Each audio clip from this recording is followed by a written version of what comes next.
Well, the pandemic has changed the way we live, including how we want to spend our lives. And that comes with a record number of employees quitting their jobs. So joining us now is financial analyst Steve Budin to talk about this on this week's Financial Focus. And Steve, I have read that this is one of the best possible times to actually think about a career change. In the last 2 months alone, almost 8 million Americans have quit their jobs. Well, maybe not all those jobs are coming back, but a substantial portion of those are still there and need to be filled. So many of our viewers who may be considering a career change, now might be the time to consider doing it. So talk about what are some of the things that people can do to prepare for this major life change?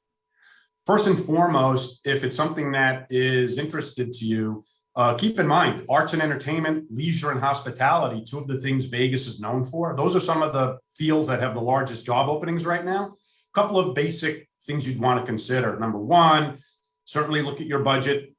Try to raise some cash just in case the new job you have does require, a couple of weeks before you do get paid.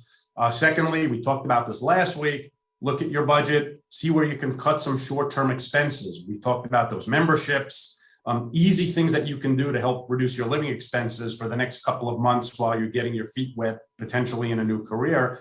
And thirdly, make sure what your benefits needs are addressed.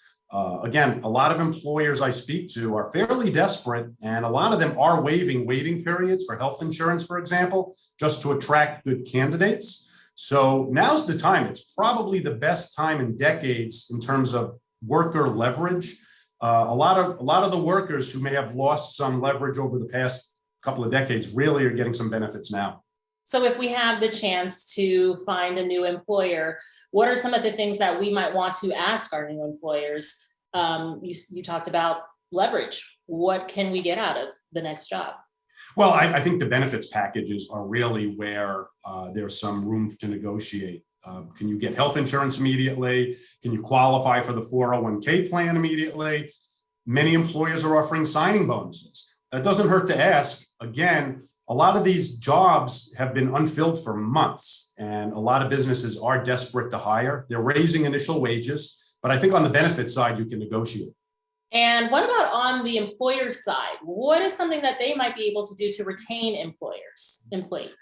That's a great question. Employers are now offering more benefits. Companies that are on the fence about offering 401k are now considering 401k. Companies that may not have contributed to health insurance premiums are now considering that. Tenure benefits, things like that are a lot of things that employers are doing. But still, the employees do have the benefit, the upper hand here. Steve Budin, thank you so much for joining us to talk about all this, and we'll be right back.